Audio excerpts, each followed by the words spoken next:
وسهلا ومرحبا بكم اخواني الكرام، رادار جديد مقدم من قناه هنا المعلومات. حبيبي في الله، العديد منا يعاني من حراره هاتفه، وخصوصا في في الصيف اخي الكريم، فتكون حراره هاتفنا مرتفعه كثيرا. وما السبب؟ سوف نشاهد الان السبب وطريقه حل هذا المشكل، حراره الهاتف، مع هذا البرنامج الرهيب للغايه اندرويد فاش كولينج، الذي سوف اضع لك رابط تحميله المباشر اخي الكريم اسفل الفيديو في الديسكريبشن لتحملها احبابي في الله. كما قلت لك اخي الكريم سوف اضع لكم رابطه اسفل الفيديو كما قلت لكم لتحملوها اخواني الكرام. وبعد تحميلها احبابي في الله الان سوف ننطلق الى طريقه حل هذه المشكلة. أول شيء هذه هي واجهة البرنامج. هنا نجد إخواني الكرام معلومات عن الهاتف، وهنا إخواني الكرام نجد كما ترون الإعدادات الخاصة بالهاتف الخاص بنا أخي الكريم. كما ترون يمكن تفعيلها أو إيقافها لكي نحد من ذلك القلق. وهنا نجد بعض المعلومات أيضا، وهنا نضغط. هنا هذه هي أهم شيء أخي الكريم.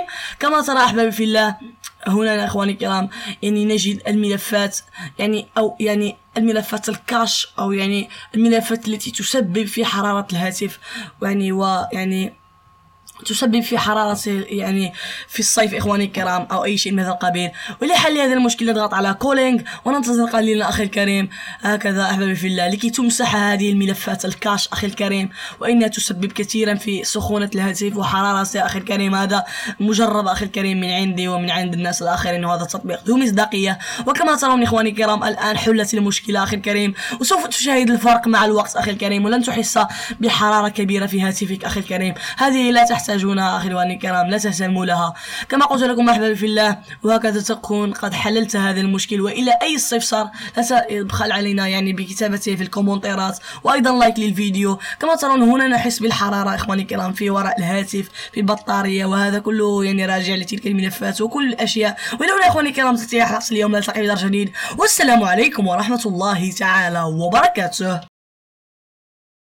أشكرك على المشاهدة، وإذا كنت أول مرة تشاهد قناة النابغة فلا تبخل علينا بالضغط على زر الاشتراك، وأيضا تفعيل زر الجرس لكي يصلك يوميا جديد وأروع الفيديوهات في عالم التقنية.